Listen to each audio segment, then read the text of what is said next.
Élève tes mains et commence par dire merci Jésus. Dis-lui merci pour tout ce pourquoi ton cœur peut être reconnaissant. En ce nouveau mois, en cette nouvelle saison, où il est prêt à t'accorder une nouvelle vision.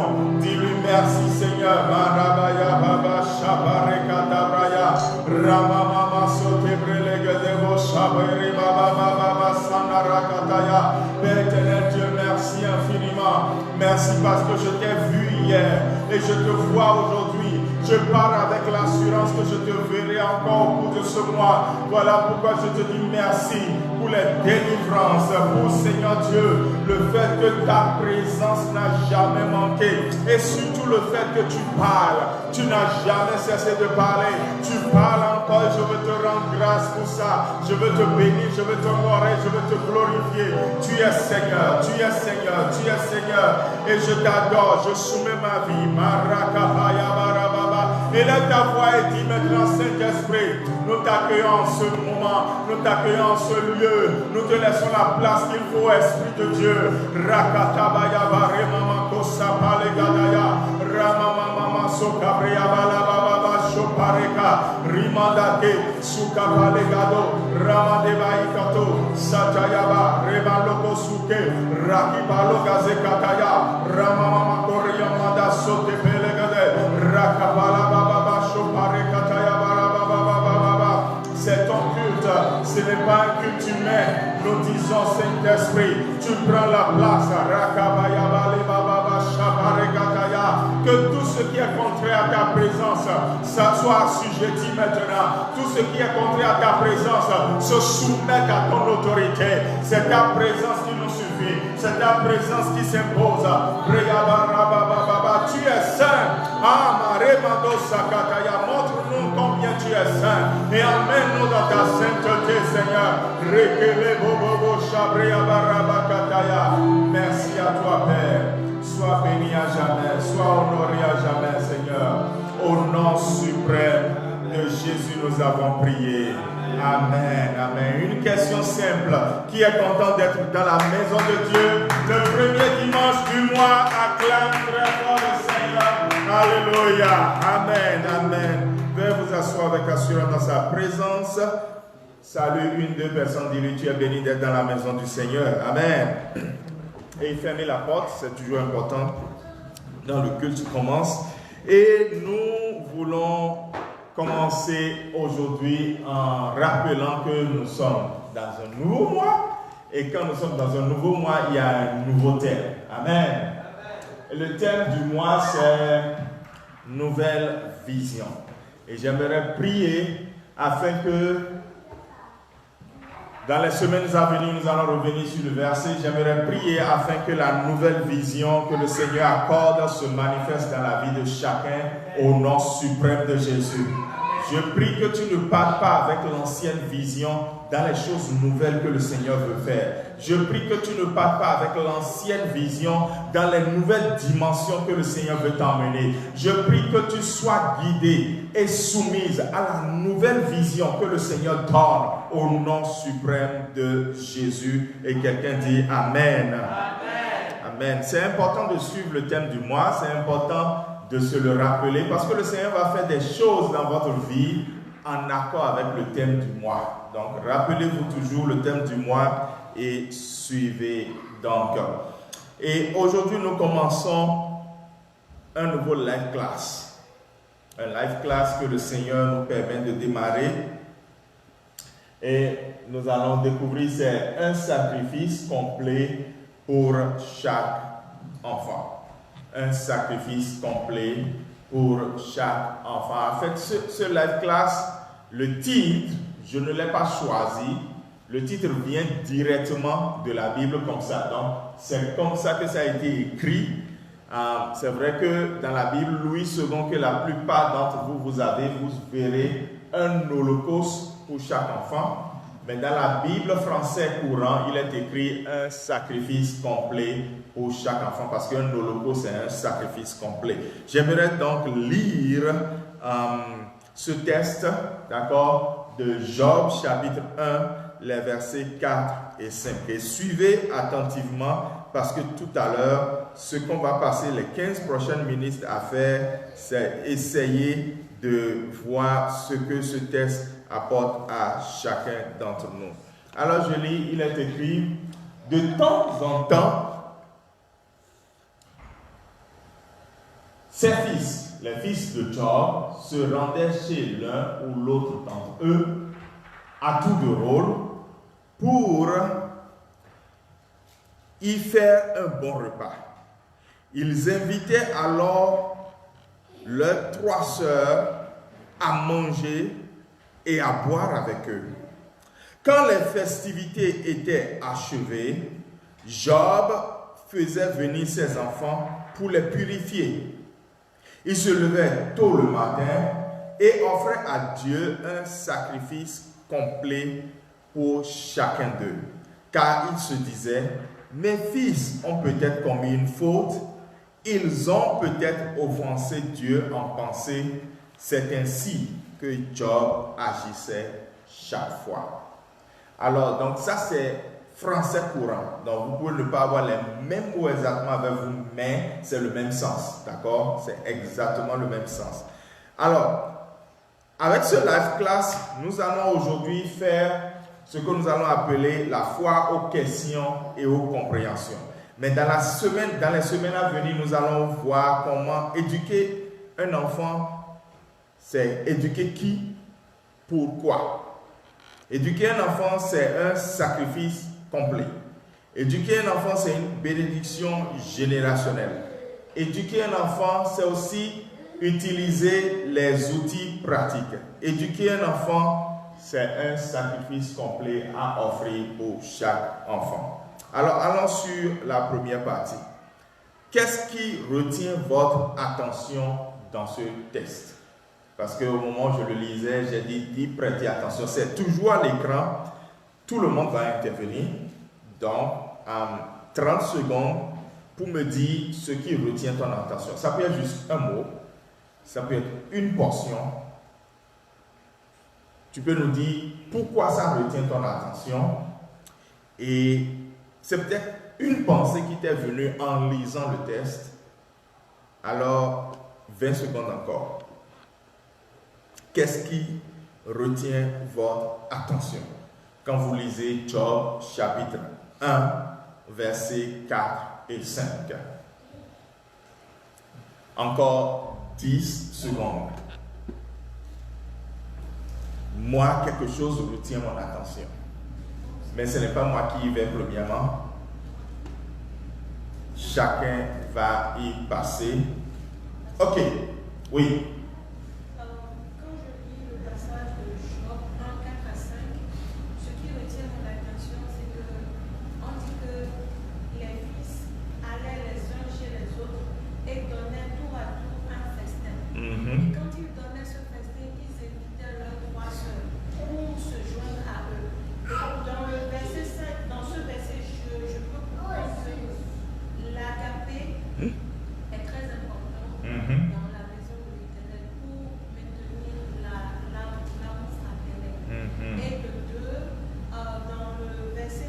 Non, c'est bon.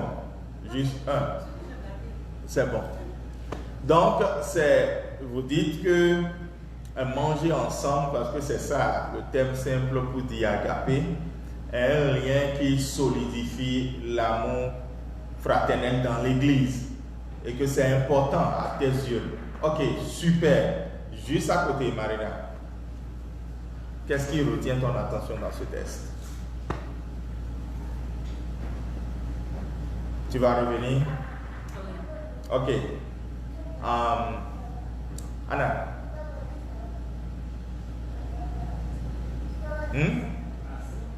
Tu vas revenir. Ok, oui, Abel. Qu'est-ce qui retient ton attention dans ce test?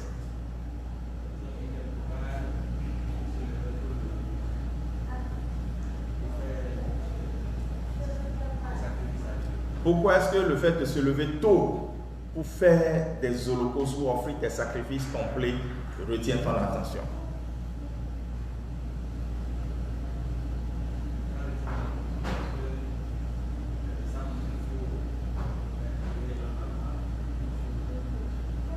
Il faut qu'au début de la journée, Dieu soit le premier. Il faut que lui passe d'abord. Ok.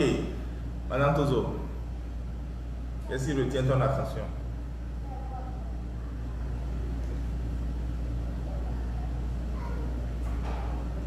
Tu vas revenir. Ah, ok. Oui. Alex? Oui, moi, ce qui attire mon attention ici, c'est le souci d'un parent, spécialement d'un père. Vis-à-vis des fautes de ses enfants. Le père se soucie des éventuelles fautes de ses enfants. Et comme ses enfants sont encore sous son aile, il est prêt à faire des sacrifices aux yeux de Dieu pour que ses enfants soient libres. Tu as vu ça où dans le test? Mes fils ont peut-être commis une faute. Ok, super. Merci. Okay. C'est ainsi que Job agissait chaque fois. Super, merci. Un sacrifice complet, oui, Josiane?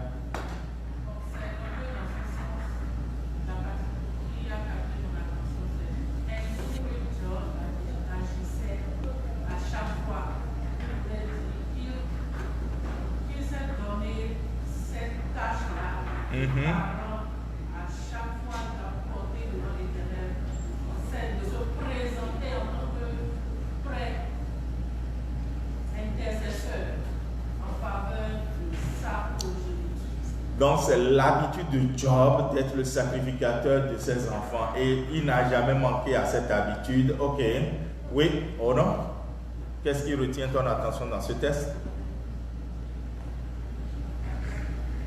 Après.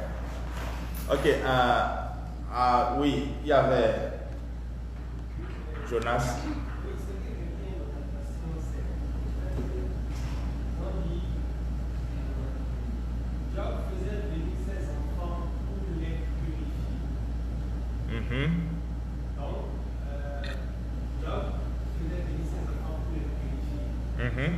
Il a la responsabilité de ses enfants. Tout ce que ses enfants donnent comme action, lui pas directement, mais il se préoccupe des actions de ses enfants. Il se préoccupe des actions de ses enfants. Voilà, ce qui fait que de temps en temps, il faisait venir pour les purifier, pour demander pardon. Il vient les présenter à Dieu pour qu'ils soient purifiés. Oui, autant. Il y a quelque chose qui retient ton attention dans ce test? Partage-le s'il te plaît.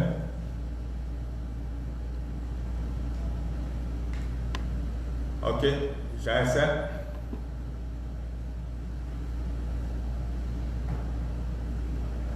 Un instant, oui.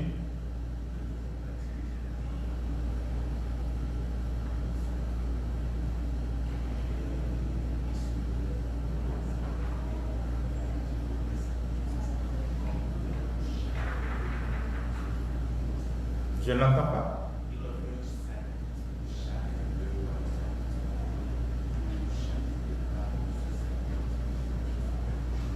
Donc chaque enfant a son sacrifice. Donc un sacrifice complet pour chaque enfant. Oui, donc oui. Je n'ai pas entendu. Après. Ok. Yoda.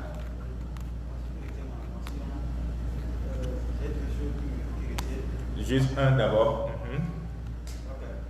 Là, il laisse la première. C'est que Job prend le fardeau. Il prend le fardeau, il prie pour eux. Comment tu as vu ça dans le test? Quand il dit, car il se disait, Donc, prends le fardeau sur les épaules pour eux. Ça? Je vous dirais que c'est la responsabilité que Dieu a prise pour assurer le bien-être, le bien-être spirituel de ses enfants auprès de Dieu. Oui. Ah, non, je voulais juste un passage par personne. Parce que, oui, voilà. Ce qui a retenu mon attention, c'est que c'est après chaque festivité qu'il est purifié. Donc après la fête, là, peut-être qu'il y a des désordres associés à la fête qui ont besoin qu'on se purifie. Ok, d'accord. D'abord, ceux qui n'étaient pas venus, je voulais juste un passage. Oui, ce qui retient ton attention, tu as... Non, c'est pas celui qui est derrière toi, c'est toi. Ok. Oui, bon, c'est comme si tu avais une deuxième partie. C'est pour rejoindre ce qu'on a dit. Je pense que le verset 5, c'est la conséquence du verset 4. Donc, souvent, sans le savoir, on peut faire des choses contre Dieu.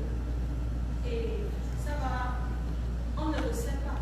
Mais à chaque fois, comme il y a un verset de la Bible qui dit de pleurer la miséricorde de Dieu en tout temps. Parce qu'on ne sait pas à quel moment nous avons failli. Ok, d'accord. Oui, deuxième tour. Dans la première phrase. Oui. Job a su, ce que je retiens là, que Job a su inculquer à ses enfants l'unité. Super. L'unité entre les enfants. Ce qui fait qu'ils se retrouvent entre eux en tant que frères et sœurs sans l'initiative de leur parents. Papa pour fêter. Ça vient d'eux-mêmes. Oui. Joe. Quand les festivités étaient achevées, ce qui veut dire que lors des festivités, les parents n'étaient pas là. C'était les enfants seuls qui se réunissent pour faire la fête. Mais après chaque fête, ils les invitaient dans la promesse de l'autre. Ok. Super. Oui, tu avais deux aussi. Yeah. Je reviens à Madame Personnel. J'ai compris que Job a pu impliquer les enfants. Comment cela existe? Ok, c'est parce qu'il leur a montré qu'il faut faire comme ça qu'ils sont demeurés unis. Super. Vous savez, ce test, dans le ministère, jamais voulu être celui qui peut-être enseigne certaines choses. Parce que je me suis dit, et ce n'est pas je me suis dit, c'est ma règle, je vais dire, si je n'arrive pas à mettre en application quelque chose, je ne l'enseignerai pas. Et quand j'ai dit ça, pour la première fois quelque part, il y a quelqu'un qui s'est fâché, il a dit, non, pasteur, tu veux nous priver des choses. J'ai dit, non, c'est que je ne veux pas être un hypocrite.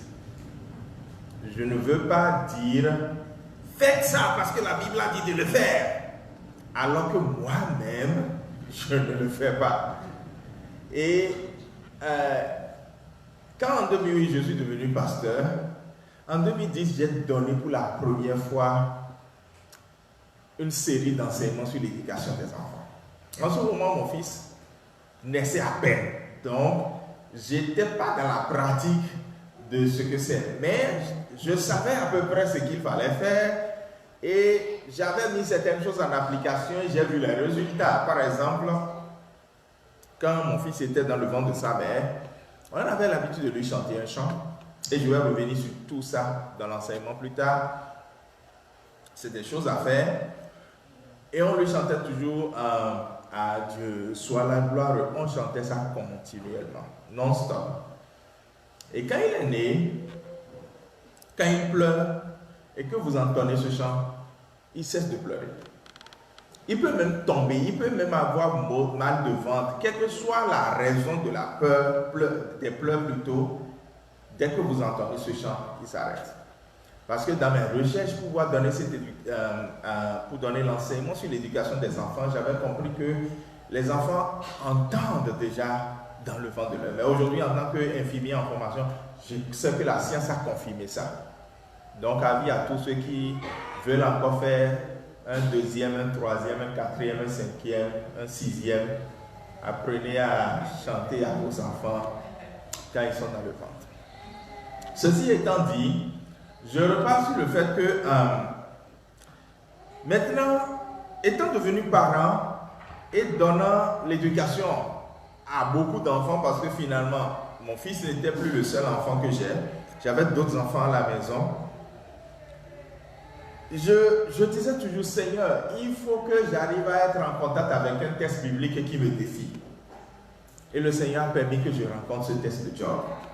Et je vous assure 2 versets. Mais 2 versets sur lesquels j'ai médité pendant près de 2 mois. 2 versets qui m'ont remis en cause. 2 versets qui ont changé totalement ma perspective de l'éducation des enfants. Ce n'est pas que ça a confirmé beaucoup de choses que je connaissais, mais ça a détruit beaucoup de choses que je croyais connaître et que je ne connaissais pas. Et donc, ma prière pour chacun d'entre vous, c'est que vous soyez humbles devant les semaines à venir et devant la parole de Dieu. Si vous n'êtes pas humble, toute la richesse qu'il y a dans ce life class, vous allez passer à côté.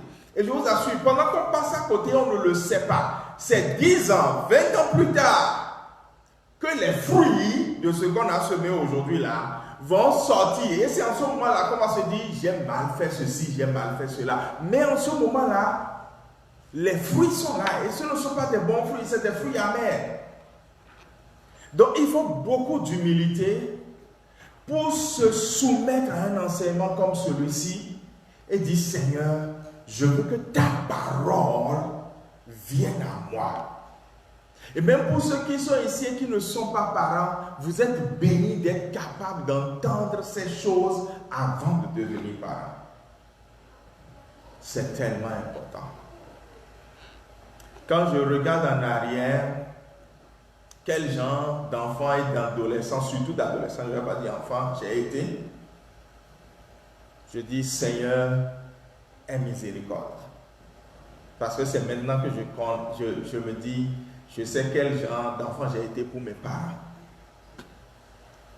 Et donc, je ne voudrais pas que mes enfants soient comme ça.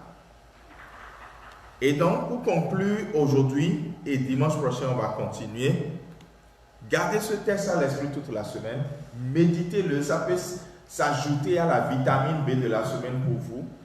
Méditez-le et permettez au Seigneur déjà de vous préparer. De temps en temps, ça veut dire que c'est comme si c'était schedule, c'était planifié. Les enfants de Job sont unis.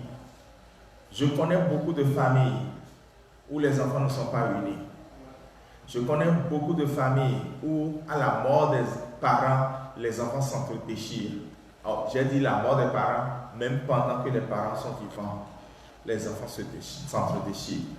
Que cela ne soit la peine d'aucune personne ici au nom de Jésus.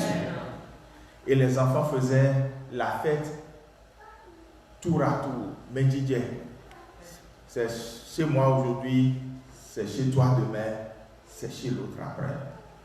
Et ils n'excluaient pas quelqu'un, même leur sœur pouvait rejoindre cette fête.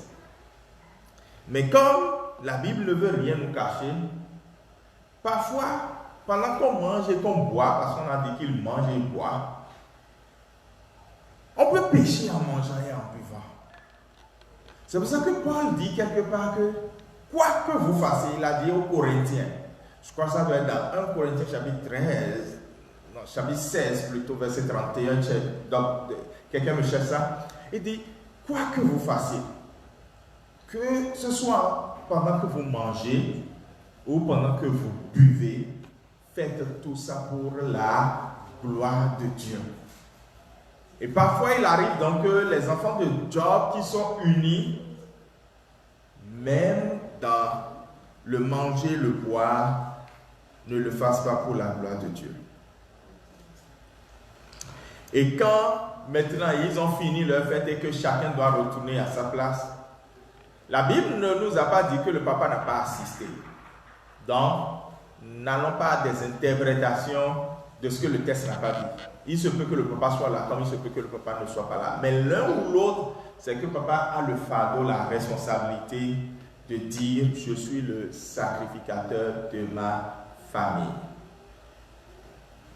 j'ai écrit un petit livre appelé 5 P que tout père doit être. Et parmi ces 5 P-là, tout père doit être le prêtre ou le sacrificateur de sa famille. Et Job ne fait pas ces sacrifices-là sans ses enfants. La Bible dit qu'il fait venir les enfants. Et dans ça, je reviendrai la semaine prochaine. Parce qu'il y a un secret dedans. Il y a un secret, quel que soit l'âge de votre enfant, de lui dire viens. Et l'enfant doit pouvoir venir. Et vous, en tant que parent, de dire je mets ma main sur toi. Je mets ma main sur ta tête. Et je prie pour toi. Quand je dis à mon fils de s'agenouiller, il sait déjà ce pourquoi c'est. Donc, mettre la main sur sa tête et prier. Et il fait venir les enfants pour pouvoir rendre ministère. Il se lève tôt pour le faire. Job est quelqu'un qui dévance l'aurore, si vous connaissez cette expression du docteur Dike Olukoya. Job est quelqu'un qui dévance l'aurore. Job a appris les secrets des batailles spirituelles sur la tête de leurs enfants. Il y a des batailles spirituelles sur la tête de vos enfants que vous ne pouvez remporter qu'en dévançant l'aurore. Je vais revenir sur ça plus tard. Et Job n'offre pas un sacrifice à moitié. Il n'offre pas un sacrifice à 99%. Il offre un sacrifice complet. Et comme quelqu'un l'a dit, chaque enfant a son sacrifice. Il n'y a pas le sacrifice de l'un peut couvrir l'autre. Job a beaucoup de travail, mais il a accepté de le faire. Et on dit c'est ainsi que Job agissait chaque fois. C'est-à-dire qu'il a dit je ne manquerai jamais cette responsabilité. Et nous, parfois, nous manquons cette responsabilité parce que on est fâché contre les enfants. On se dit, je suis fâché. Non. Vous pensez que Job ne se fâchait pas? Il se fâchait. Mais chaque fois, il devrait quand même le faire. Alors, dimanche prochain, nous allons donc préparer nos questions. Aujourd'hui, nous allons donner nos contributions. Et dimanche prochain, nous allons préparer nos questions. Que voulez-vous demander? Alors, méditez ce test dans la semaine. Préparez vos questions par rapport à ce test. Toutes les questions. Parce que moi, le jour où Dieu m'a mis en contact de ce test, je lui ai posé beaucoup de questions. Donc, je crois que vous en avez aussi. Le verset que nous lisons aujourd'hui qui nous emmène à la prière, c'est Isaïe 41, verset 14 à 16. Quelqu'un nous lit la parole du Seigneur sur l'écran et nous allons entrer dans la prière. Ne crains rien, berceau de Jacob. Yes. Faiblesse d'Israël. Yes. Je viens à ton secours. Oh là là. Dit l'Éternel. Amen. Et le Saint d'Israël est ton sauveur. Voici, je fais de toi un traîneau. Oh yes. Tout neuf, garni de points. Yamanama Tu Sakatabaraba. boiras les montagnes et tu rendras les collines semblables à de la balle. Yes. Tu les valeras et le vent les emportera. Yes. Et un tourbillon les dispersera. Amen. Mais toi, tu te réjouiras en l'Éternel. Tu mettras ta gloire dans le Saint d'Israël. Amen. Quand j'étais jeune, je fréquentais une famille où la maman vivait seule avec 3 de ses filles. Et je ne fréquentais pas cette famille pour épouser l'une des filles, non. C'était une amitié fraternelle. J'étais comme le grand frère de cette fille parce que j'étais le garçon que cette maman n'a jamais eu. Donc j'étais le grand frère de la maison. Et je fréquentais beaucoup la maison. Aujourd'hui, cette fille continue de me considérer comme le grand frère. Et cette dame également comme son fils, puisque c'est elle qui a payé toute ma formation pour que je sois aujourd'hui pasteur. Donc si je suis aujourd'hui pasteur, quelqu'un a mis de l'argent dans sa poche et a payé chaque année où j'ai été formé en tant que pasteur. Et un jour, alors que je n'avais même pas encore déclaré mon appel en ce temps, cette dame a tapé sur son ordinateur parce qu'elle travaillait dans la fonction publique. Au boulot, elle a tapé Ésaïe 41, tout le test. Ça faisait papier à 4 et elle me l'a remis. C'était la première fois que je lisais Ésaïe 41. Ça devait être en 2002, je crois. Le test m'a frappé. Quand Dieu a commencé par dire dans les premiers versets, ne crains rien. Ne crains rien. Ne crains rien. Et il a dit, je viens à ton secours. Il y a des gens qui se moquent de toi. Vous verrez ça dans les versets juste avant le 14. Ceux qui se moquaient de toi, ceux qui te regardaient, qui te méprisaient. Ne crains rien. Je viens à ton secours. Et ce texte m'a frappé. Je l'ai collé en haut de mon lit. C'est la première chose que je voyais quand je me levais le matin. C'est la dernière chose que je voyais quand je voulais dormir. Et regardez ce que le Seigneur te dit maintenant. Il ne s'agit plus de moi, il s'agit de toi. Il te dit, ne crains rien. Même si tu es un vermisseau de Jacob, tu es faible. Il dit, moi je vais venir à ton secours. Et quand Dieu vient à ton secours, regarde ce qui se passe. Tu es transformé. Il dit, je fais.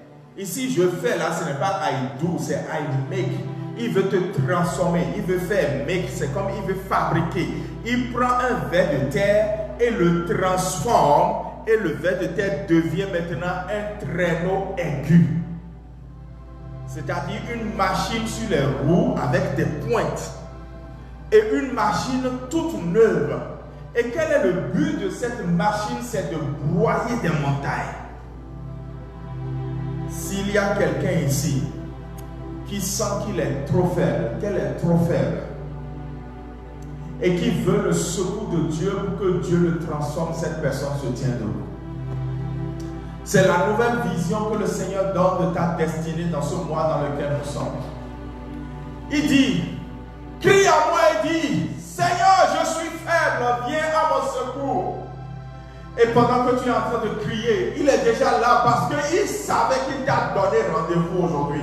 Il savait qu'il veut faire cette transformation en toi. Est-ce que tu es prêt à crier vers lui pour dire, Seigneur, me voici dans ma faiblesse.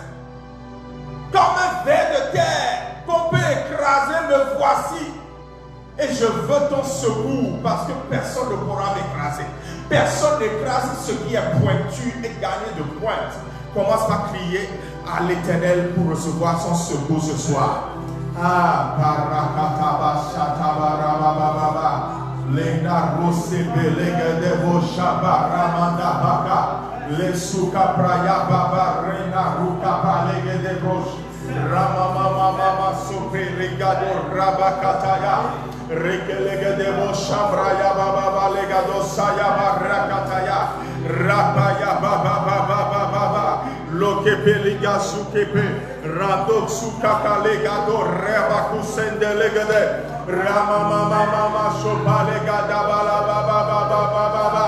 Il a dit si tu cries, je te répondrai. Si tu reconnais ton état de faiblesse, je te sauverai, je viendrai à ton secours. Si tu trouves que tu es un ver de terre dans n'importe quel domaine de ta vie, moi je suis prêt à te transformer. Je suis prêt à faire ce qu'il faut dans ta vie.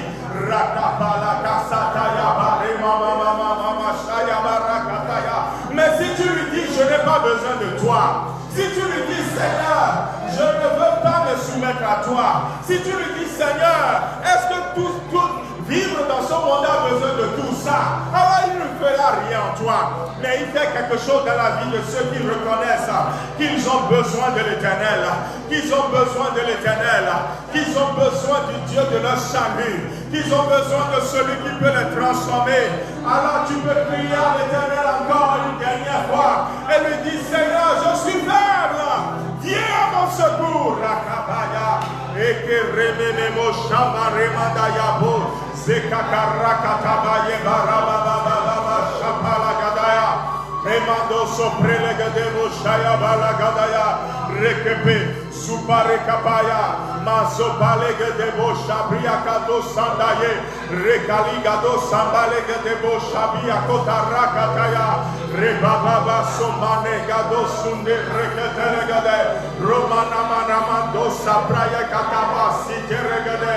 Oh Père éternel Dieu, reçois la gloire, reçois la gloire, reçois la gloire, reçois la gloire, reçois la gloire. Béni sois-tu Seigneur, au nom de Jésus. Alléluia. Quelqu'un va prier encore pour dire, Seigneur, commence cette transformation en moi. Comme la façon dont tu peux transformer un ver de terre en traîneau aigu, garni de pointes neuves, capable d'écraser des montagnes. Ah Seigneur, moi je croyais que les montagnes allaient m'écraser, mais c'est maintenant moi qui écrase les montagnes. Seigneur, transforme-moi. Prie maintenant au nom de Jésus. Et pendant que tu pries, s'il te plaît, crois que ce que tu es en train de demander est en train de se produire. Crois réellement que dans le spirituel et même dans le physique, le Seigneur est en train de te transformer. Il est en train de faire d'un ver de terre, d'une faible, un traîneau aigu, garni de pointe, capable de broyer des montagnes. Tu n'es plus celui ou celle que les montagnes vont broyer, mais tu deviens celui ou celle qui va broyer des montagnes. Les mando soukapalegade, soukapraya bababa shokarakataya. C'est l'œuvre de l'Éternel. C'est ce qu'il est capable de faire. C'est ce que son esprit est en train de faire à l'instant même. À l'instant même. À l'instant même. À l'instant même en ce lieu. L'Esprit de Dieu est en train de transformer. Car il a la capacité de transformer. Celui qui dit je ferai de toi. Ah, Balegedebo Shakataya. S'il ne pouvait pas le faire, il n'allait pas dire je le ferai. Il a la capacité de le faire. Rakabala baba baba baba. Ton état de faiblesse change. Ton état d'incapacité change. Ton état de vulnérabilité change. Remanda baso kabale gabraya baba baba baba baba. Rekabalo godobo shabrea kataya. Mandeke suke belege de brosane manakato rakataya. Obare baba baba shobale gadabraya kataya bala baba baba. Merci Seigneur. Alléluia. La dernière requête. Par la foi, il y a des montagnes têtues. Les montagnes qui disaient, où veux-tu aller vers de terre? Et toi aussi tu disais, je ne peux aller nulle part, je suis vers de terre. Maintenant tu as changé d'état au nom de Jésus. Tu es devenu un traîneau aigu. Alors commence par dire, j'écrase ces montagnes. Et tu les nommes. Si tu reconnais des montagnes dans ta vie, tu les nommes. Tu les appelles par le nom et tu les écrases. La Bible dit, tu les écraseras. Tu les écraseras comme des collines. Tu les rendras semblables à de la paille. Et le vent va les emporter. Commence par écraser. La Bible dit que lorsque tu vas les écraser, tu vas commencer par te réjouir. Il y a une joie qui va t'envahir. Commence par écraser les montagnes. Commence à écraser les montagnes. Commence à écraser les montagnes. Une certaine joie va te remporter, va te t'envahir. Une certaine joie va te remplir. Commence à les écraser. Ramando sebrelegedebo shabarakataya. Une certaine joie va te remplir. Remando sukapalegedebo shayabarababababababa. Rakabala bababa sobrelegedebo shabarekataya. Rabababababa sokabana manama yebarababababababa. Rebelegedebo shabarekataba rabababababa shabarakataya. Seigneur Dieu, les montagnes sont écrasées. Toutes les montagnes qui sont nommées maintenant dans cette atmosphère de miracle. Toutes les montagnes qui sont nommées maintenant dans cette atmosphère de gloire. Toutes les miracles qui sont nommés maintenant dans ce moment où le ciel et la terre ne font qu'un, où ta présence nous suffit, sont écrasées au nom de Jésus. Elles sont écrasées ces montagnes. Elles sont écrasées ces montagnes. Elles sont écrasées ces montagnes. Elles sont écrasées ces montagnes. Au nom suprême de Jésus. Elles sont écrasées ces montagnes. Merci Seigneur Jésus. Merci Jésus.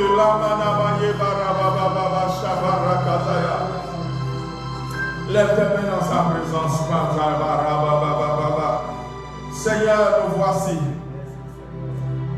Nous voici pendant que ces montagnes pensaient nous écraser. Tu donnes la capacité maintenant à chacun d'entre nous ici de devenir celui qui écrase les montagnes, celle qui écrase les montagnes, au nom suprême de Jésus. Ces mains qui sont levées sont comme un point de contact entre le ciel et la terre.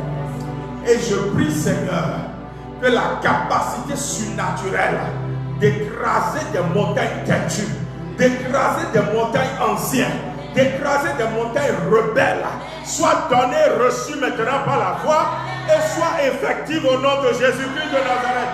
Montagnes, soyez écrasées au nom de Jésus. Merci infiniment, Seigneur, pour ce que tu viens d'appliquer. Merci pour ton nom qui est glorifié.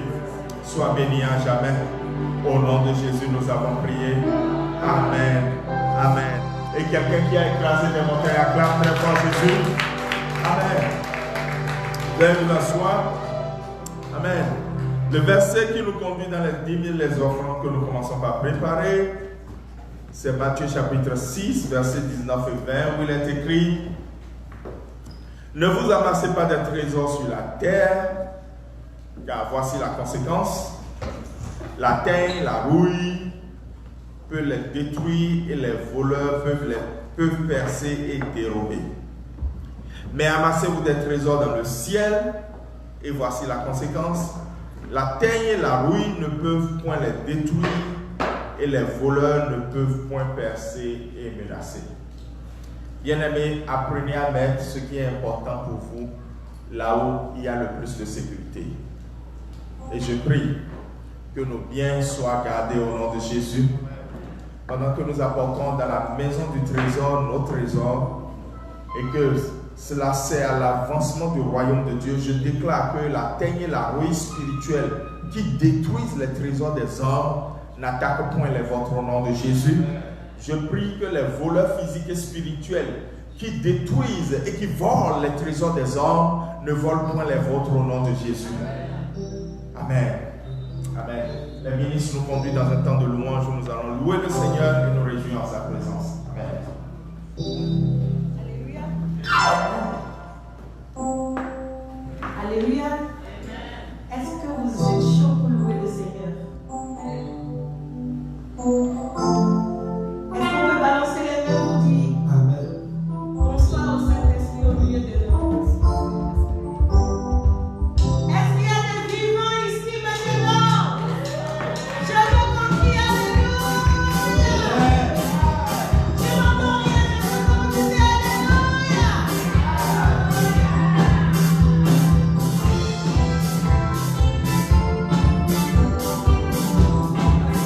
Je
nous ont conduits pendant ce temps. Pendant ce temps où il est permis de danser. Donc, ce n'est pas interdit de danser. Et pendant qu'on dansait, donc on pouvait apporter nos offrandes et on a déjà prié pour ça. Voici les annonces. Nous allons skip la vidéo d'accueil des nouveaux. Je pense que nous connaissons nos valeurs déjà, hein? Les 3 L et les 3 H, ou bien. Ok, on va encore aller sur la vidéo. C'est toujours rafraîchissant parce que c'est notre identité, c'est notre culture et nous voulons la garder pour que ça détermine chaque action que nous fassions et qui nous sommes.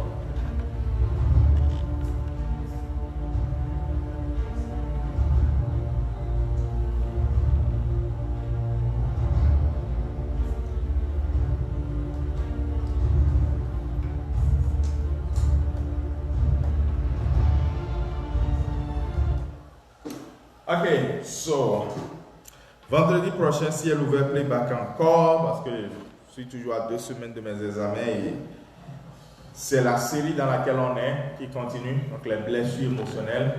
Le premier ciel ouvert, pour ceux qui ont suivi, c'était l'homme de Dieu n'en savait rien. Mais si vous n'avez pas suivi, il faut aller suivre. C'est tellement important.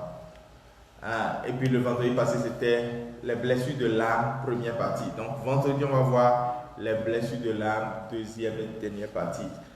Je me rappelle bien de cette soirée, il y a eu beaucoup de délivrance. Et donc, connectez-vous.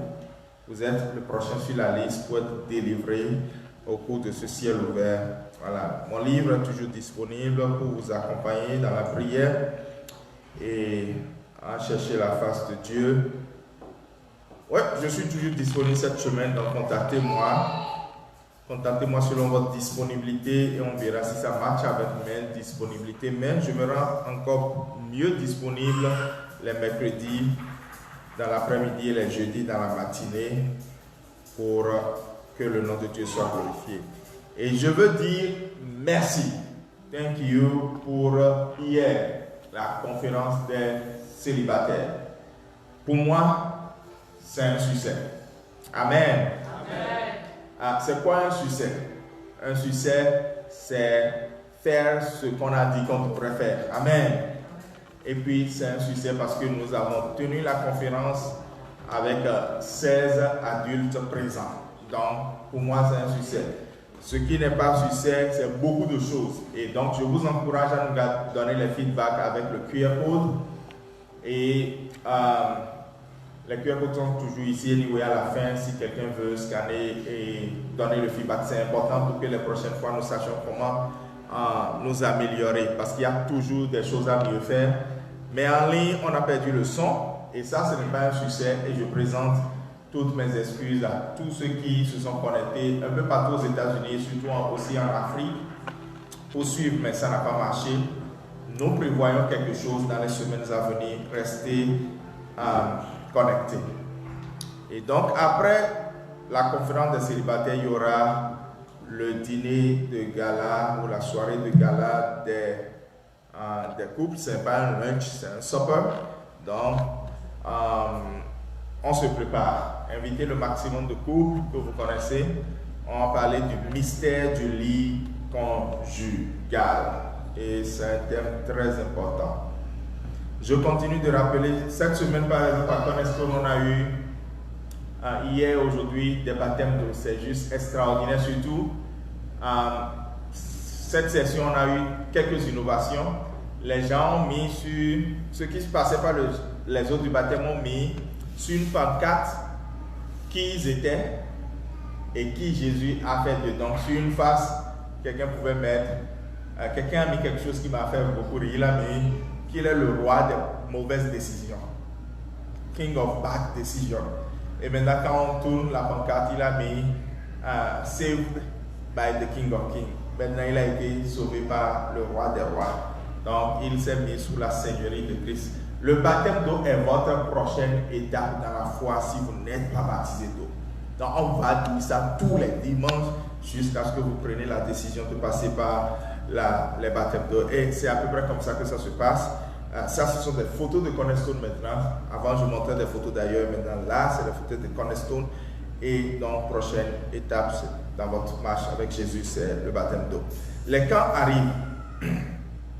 Et je vous encourage toujours surtout que nous sommes en train de parler de life class, l'éducation des enfants, je vous encourage à envoyer vos enfants au camp. C'est tellement important.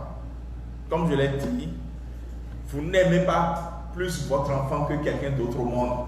Tous les parents aiment leurs enfants. Et les parents qui envoient les enfants au camp là n'ont pas de tête. Leur amour pour leurs enfants n'est pas moindre que votre amour pour vos enfants. Donc envoyez vos enfants au camp. Moi, aussi longtemps que je peux me rappeler, mon fils a commencé par aller au camp très tôt.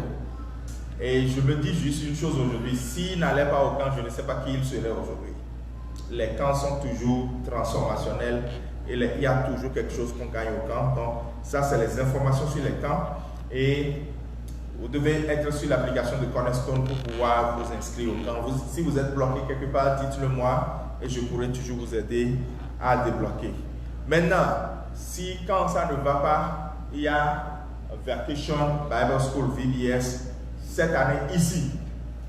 Et donc pendant 4 jours, les enfants qui savent déjà aller aux toilettes par eux-mêmes, ils ne vont pas vouloir aller aux toilettes et on va dire, il n'y a personne pour les accompagner. Dans la matinée, nous allons nous occuper de ces enfants. Je dis nous parce que je serai parmi les volontaires pour ce VBS ici à Cornerstone. Les dates, c'est du 14 au 17 juillet. Au moins ça là, inscrivez-vous.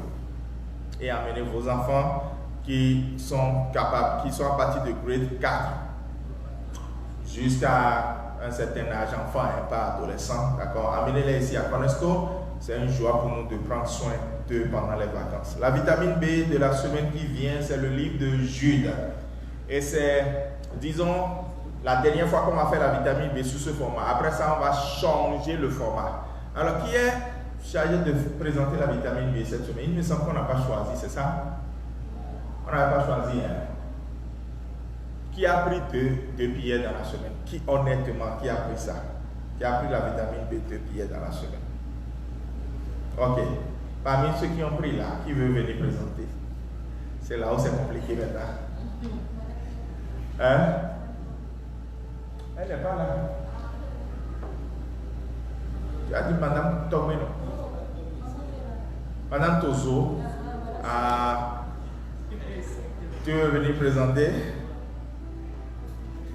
Elle a déjà baissé la tête au... 2 pierres est légèrement différent de 1 pierre. Mais, pardon?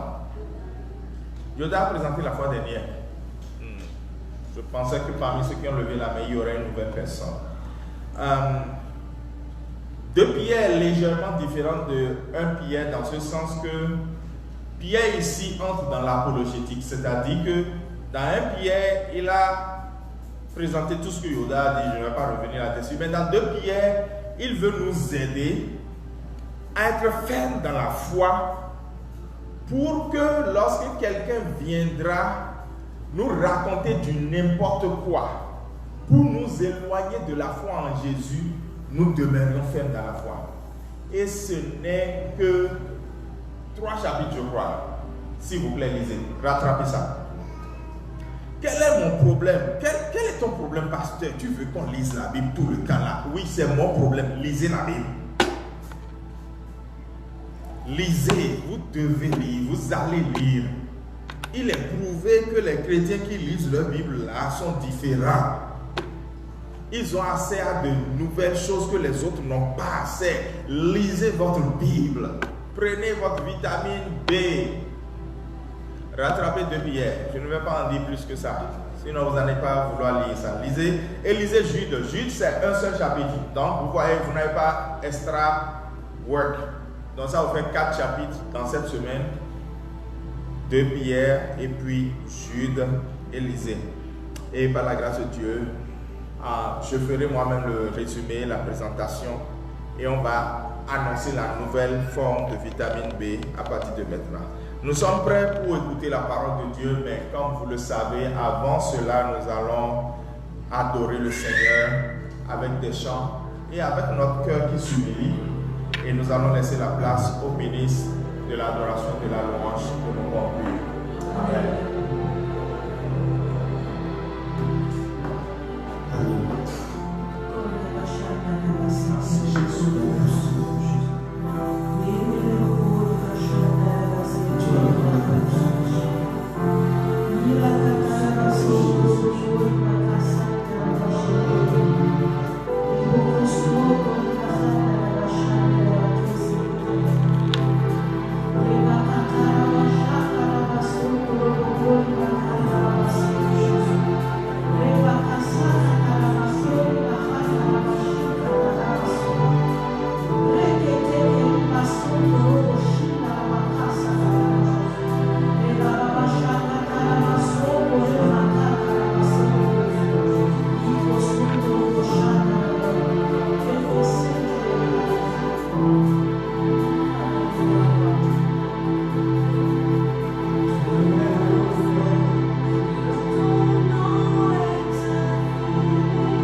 Jésus, c'est le privilège que nous avons.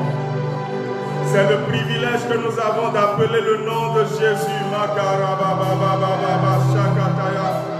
C'est le privilège que nous avons d'appeler le nom de Jésus. Le privilège que nous avons d'appeler le nom de Jésus. Le privilège que nous avons d'appeler le nom de Jésus.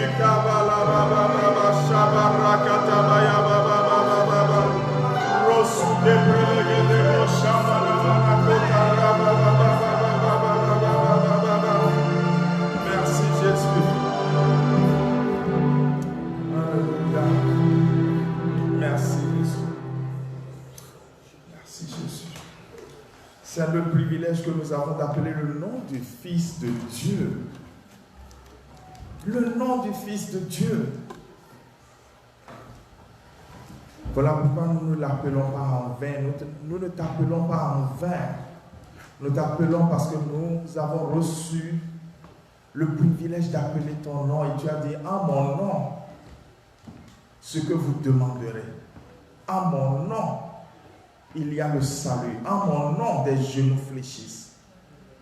Béni sois-tu, Seigneur, de nous donner le privilège d'appeler ton nom. Amen. Amen. Amen. Hey, Dieu me met à l'épreuve ce soir. Ou bien j'ai commis une erreur de ne pas double-checker ou de ne pas plutôt écouter la voix du Saint-Esprit. Ça tombe bien parce que c'est peut-être sur ça que je veux parler maintenant. Je viens juste d'ouvrir mon téléchargement et je me rends compte que j'ai téléchargé le mauvais message. En fait, j'ai retéléchargé le message du dimanche passé. Sur les photos, alors que je devrais être prêt pour le message de ce dimanche sur Saül ou Saul, quel vase pour l'onction. Mais anyway, je ne panique pas, puisque c'est moi qui ai fait la cuisine, sous les directives du Saint-Esprit, je peux toujours cuisiner ici. Amen. Seigneur, aie pitié de moi. Amen. Nous allons lire Actes des Apôtres chapitre 20. Je pull out ma Bible. Je crois que j'ai mis le texte au moins sur le diapo. Yeah? Ça va m'aider un peu. Acte 20. Yes. À partir du verset 17. Mais je peux déjà ouvrir ça dans ma Bible ici quand même. Acte 20. À partir du verset 17. Si vous avez votre Bible, ouvrez-le. Alors je lis la parole du Seigneur. Suivez avec attention, c'est toujours important. Ce message, le thème c'est Saül ou Saul, quel vase pour l'onction. Saül ou Saul, quel vase pour l'onction. Et c'est toujours dans la série des langues de feu pour cette saison, ou des langues de feu aujourd'hui. Nous sommes dans la saison de Pentecôte. Dès que Pâques est fini, nous sommes entrés dans une autre saison. Et en tant qu'enfant de Dieu, vous devez faire attention aux saisons. Et pour la saison de Pentecôte, vous devez être préparé pour recevoir les langues de feu. Amen. Si vous n'êtes pas préparé, on va crier ici. On va sauter, on va dire, Seigneur, envoie ton feu. Le feu est disponible, mais personne ne peut le recevoir. Et l'une des manières de pouvoir recevoir le feu, c'est d'avoir l'huile. Et dans quoi est-ce qu'on met l'huile? On met l'huile dans le vase. Si vous aviez été ancien comme moi, à Noël, c'est papa, il comprend. Et qu'on coupe en deux. Et on met l'huile dedans. On met une mèche et on a le feu. C'est pas torche, c'est pas téléphone portable. C'est l'huile qui produit le feu. Mais on met dans un vase. Quel vase es-tu pour l'onction? Afin d'être prêt pour le feu. Amen. Tu n'as jamais entendu ce message anyway parce que je n'ai pas encore entendu quelqu'un le prêcher. Ça ne veut pas dire que ça n'existe pas.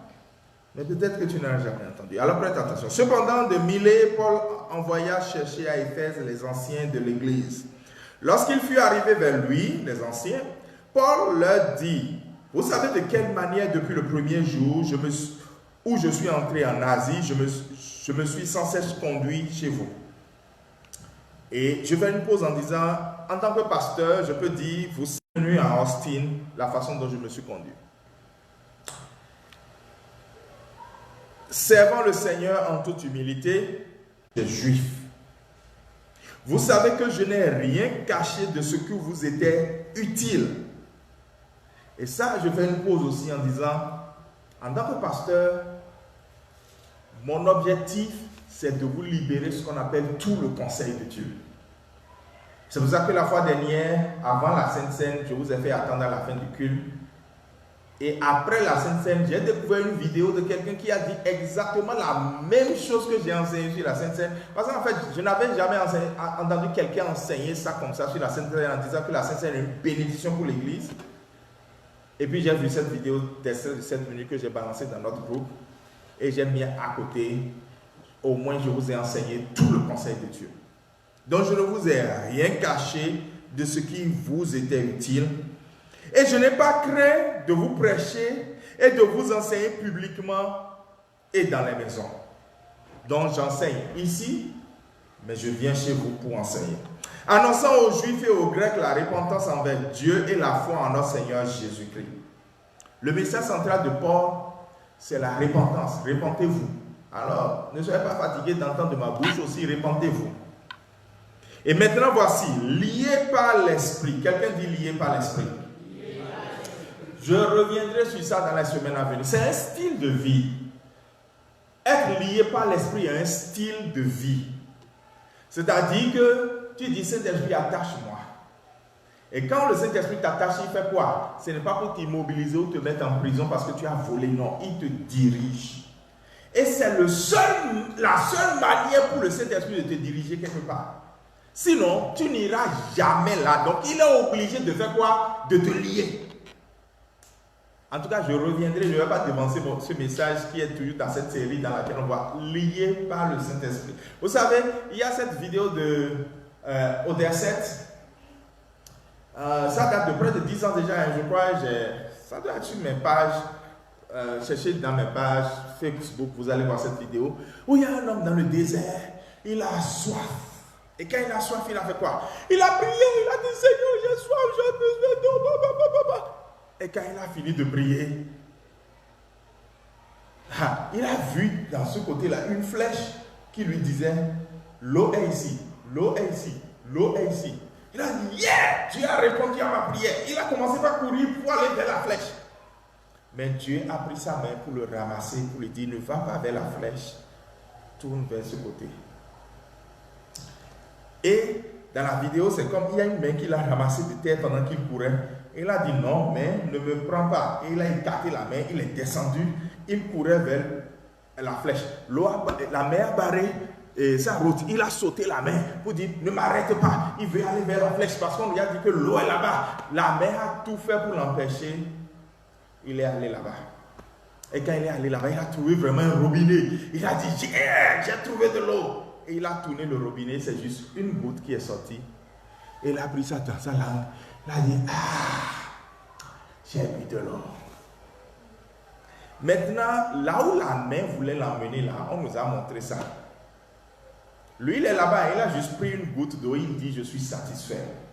Mais là où la main voulait l'emmener, c'était une rivière qui était là-bas. Je vous assure, dans notre vie, il y a un style de vie qu'on appelle lié par l'esprit. Et si vous connaissez ce style de vie et adoptez ce style de vie, c'est la seule manière pour vous parfois d'aller là où Dieu veut que vous allez. Et maintenant, voici lié par l'esprit, je vais à Jérusalem, ne sachant pas ce qui m'arrivera, seulement de ville en ville, l'esprit m'avertit que des liens et des tribulations m'attendaient. Vous comprenez maintenant pourquoi même Paul a accepté d'être lié. Parce que si vous laissez Paul avoir le choix, il n'ira jamais à Jérusalem. Parce que l'Esprit lui a déjà dit, il y a souffrance qui t'attend.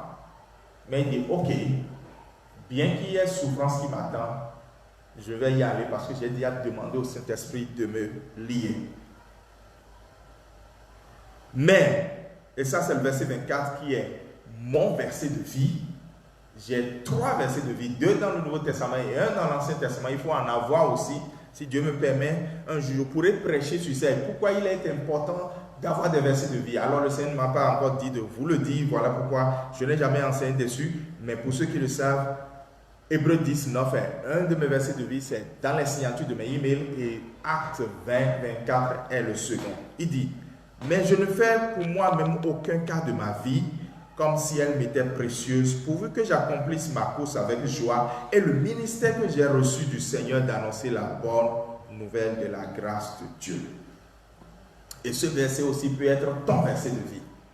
Parce qu'il y a deux choses dans ce verset. La première chose, c'est courir la course de la vie. Et la deuxième, c'est faire l'œuvre de Dieu. Et il faut bien faire ces deux-là. Et maintenant, voici, je sais que vous ne verrez plus mon visage, vous tous au milieu desquels j'ai passé en prêchant le royaume de Dieu. Mais non, je crois que ça continue. C'est pourquoi je vous déclare aujourd'hui, je suis pur du sang de vous tous, car je vous ai annoncé tout le conseil de Dieu sans rien cacher. Amen. Saül ou Saul, quelle base es-tu pour l'onction? Lorsque nous prenons ces deux personnages, on va faire le déclare avec moi d'abord. Parce que je n'aime pas ça ici. Déclare avec moi. Père, aujourd'hui, diffère des autres. C'est le déclare avec moi qui est là, ça? Ça, c'est toujours aussi pour le dimanche passé. Déclare avec moi. Père, entre tes mains, je m'abandonne. Je veux être ce vase qui est préparé et disponible pour recevoir l'huile. Seigneur Jésus, fais ton œuvre dans ma vie afin que mon vase soit prêt pour le mettre. Saint-Esprit, déverse en moi la sagesse et le feu pour être le vase et façonne-moi. Amen. Saul et Paul, les deux noms se prononcent presque de la même manière et s'écrivent presque de la même manière, mais je peux vous assurer c'est deux destinées différentes. L'un est dans l'Ancien Testament, l'autre est dans le Nouveau Testament. Saül est le roi, le tout premier roi d'Israël, et Saul est l'apôtre Paul dans le Nouveau Testament. Saül est de la tribu de Benjamin et Paul aussi est de la tribu de Benjamin. Donc parfois il y a une petite confusion qui voudrait s'installer, mais ne soyez pas dans la confusion parce que les deux ne sont pas les mêmes choses. Alors premièrement, le roi Saül, Israël a demandé un roi. Israël a dit je veux un roi. Et la Bible lui a donné un prince. C'est vrai que dans le texte de 1 Samuel chapitre 8, quand vous lisez, vous allez croire que Dieu lui a donné vraiment un roi, mais Dieu ne lui a pas donné un roi. Dieu lui a dit, le mot qu'on a utilisé, c'est Dieu lui a donné un prince, parce que Dieu n'était pas prêt pour lui donner un roi. L'agenda de Dieu n'était pas encore venu de donner un roi à Israël, mais Israël a demandé, alors Dieu ne pouvait pas leur donner ce qu'il voulait. Parce que toute chose doit suivre d'abord l'agenda de Dieu. Et quand le temps est venu maintenant de leur donner un roi, Dieu a fait quoi? Dieu leur a donné vraiment un roi. Et je prie pour ta vie, afin que tu ne dévances pas Dieu. Parce que dans la vie, tout ce qu'on fait en dévançant Dieu là, n'a jamais marché. Vous regardez Abraham, c'est son papa qui a pris l'initiative d'aller à Canaan. C'est son papa qui s'est levé un beau matin sans la voix de Dieu de dire je vais à Canaan. Genèse chapitre 11. Qu'est-ce qui lui est arrivé? Il est mort en chemin. Parce qu'en fait, ce n'est pas lui qui devait aller. Maintenant, son fils est retourné encore en Ur en Chaldée. Et c'est maintenant son fils qui a reçu la voix de Dieu où Dieu lui a dit lève-toi, sors de la maison de ton père, de ta main et va à Canaan. Et en ce moment, qu'est-ce qui est arrivé à Abraham? Est-ce qu'il est mort? Non, il a réussi. Il a atteint à Canaan, il a fait des sacrifices à Dieu, il a prospéré dans Canaan et il s'est multiplié. Je prie pour toi, afin que tu ne dévances pas Dieu au nom de Jésus. Je prie pour toi, afin que tu laisses l'agenda de Dieu s'accomplir uniquement dans ta vie au nom de Jésus. Ne dévance pas Dieu. Et donc, Israël a demandé un peuple. Saül était un roi toléré. Saül n'était pas un roi désiré. Dieu a toléré Saül, Dieu n'a pas désiré Saül. Ne sois pas quelqu'un que Dieu tolère. Sois simplement quelqu'un que Dieu désire. Et quand Dieu a voulu désirer David, qu'est-ce qu'il a dit? J'ai trouvé un homme selon mon cœur et il fera ma volonté. Amen. Et donc ce Saül, voilà qui il était. Et maintenant l'apôtre Paul, qu'on appelle Saul, qui est-ce que lui il était? Il était quelqu'un qui haïssait les chrétiens, qui haïssait Jésus, son enseignement et tous ceux qui suivaient Jésus. Paul est parti même être le témoin de ceux qui ont tué Étienne. Mais la prière de Étienne a sauvé Paul. Quelqu'un dit Amen. Vous savez, c'est pour ça que parfois, quand la Bible nous demande de faire certaines choses et que nous ne voulons pas le faire, c'est nous qui perdons. Toujours. Regardez, Étienne a prié la dernière parole que Étienne a dite, un peu comme Jésus. Étienne a été à l'image de son maître, à l'image de Jésus. Jésus sur la croix, qu'est-ce qu'il a dit? Père, pardonne-leur, car ils ne savent pas ce qu'ils font. Dans les dernières prières d'Étienne, qu'est-ce que Étienne a dit? Étienne a dit, Père, pardonne-leur, car ils ne savent pas ce qu'ils font. Et parmi pardonne-leur là, il y avait Paul qui était là. Si le pardon de Dieu n'était pas tombé sur la tête de Paul, est-ce que Paul serait converti un jour? Paul n'allait jamais être converti. Et l'église allait être persécutée, l'église allait souffrir. Dieu allait sauver de façon ultime son église, mais l'église allait souffrir plus encore. Il a fallu la prière d'un seul homme, la prière d'une seule personne pour que Saul soit sauvé et que la souffrance de l'église diminue. Alors lorsque tu as un collègue de travail qui te rend la vie difficile, lorsque tu as un voisin qui te rend la vie difficile, ou même parfois quand à l'église, à cause de quelqu'un, tu dis, je ne veux pas venir à l'église parce que cette personne-là m'embête, tu n'as pas accompli la volonté de Dieu, parce qu'en accomplissant la volonté de Dieu, il y a quelque chose de bénéfique pour toi. Et dans ce Saul, comme je le disais, était un persécuteur de l'église, mais Dieu l'a rencontré et l'a sauvé, il est devenu l'apôtre Paul. Et regardez maintenant, ce Saül et ce Saul, les deux ont eu des expériences surnaturelles. Les deux viennent de la tribu de Benjamin. Quelle est l'expérience surnaturelle de roi Saül? Le roi Saül, dans 1 Samuel chapitre 10, il est écrit que quand Samuel a oint Saül, il lui a dit, il faut partir. Et quand tu serais en train de partir, tu vas rencontrer des hommes qui sont en train de prophétiser. Et quand tu vas les joindre, tu vas voir que toi-même, la capacité de prophétiser va venir sur toi et tu seras changé en un autre homme. Quand je lis ce passage-là, je me dis, Saül est déjà quelqu'un de très beau, il est quelqu'un de très grand et il est quelqu'un de très fort. Et il a reçu l'onction de Dieu. Quel est le changement qui lui est encore arrivé? La Bible ne nous a pas détaillé. La Bible a juste dit qu'il est devenu un autre homme. C'était une expérience surnaturelle. Mais moi, je pense que ce qui est arrivé à Saül à ce moment-là, c'était quoi? C'était un homme peureux. La Bible dit que malgré qu'il ait reçu l'onction royale là, ou bien quand on voulait plutôt lui mettre l'onction royale, il se cachait dans les bagages. Il se cachait dans les bagages. Il dit, je suis le dernier. Ma famille est la dernière. Nous venons de la dernière tribu. Et qui suis-je pour recevoir l'onction? Il ne s'agit pas de moi. Il se cachait quelque part.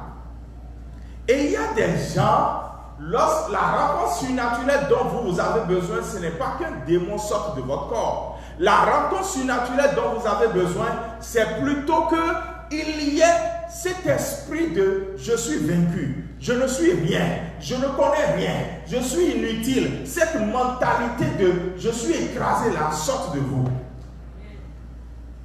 Parce que vous savez quoi? C'est une mentalité qui va vous empêcher d'accomplir la volonté de Dieu. Tu peux te regarder en disant « je suis un ver de terre ». Mais est-ce que tu sais que Dieu veut faire de toi un traîneau aigu?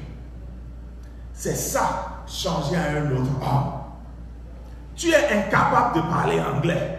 Mais est-ce que tu sais que Dieu veut te transformer et faire de toi quelqu'un qui soit capable de faire des choses? Je suis changé à un autre homme. Ça, c'est l'expérience surnaturelle que Saül lui l'a fait. Alors on peut dire que l'expérience surnaturelle que Saül a fait a touché ses aptitudes, a touché ce qu'il est capable de faire. Mais l'expérience surnaturelle que l'apôtre Paul, lui, il a fait, a touché son cœur. Lui, il était sur le chemin de Damas. On est dans Actes chapitre 9. Et sur le chemin de Damas, il est dit qu'il y a une lumière d'en haut. Je lirai ce texte tout à l'heure. Et une voix qui a résonné. Et il a discuté avec Jésus en direct. Jésus lui a dit, Saul, Saul, pourquoi me persécutes-tu? Il te sera dû de réserver comme des aiguillons. Et il a dit, Seigneur, qui es-tu et que veux-tu que je fasse?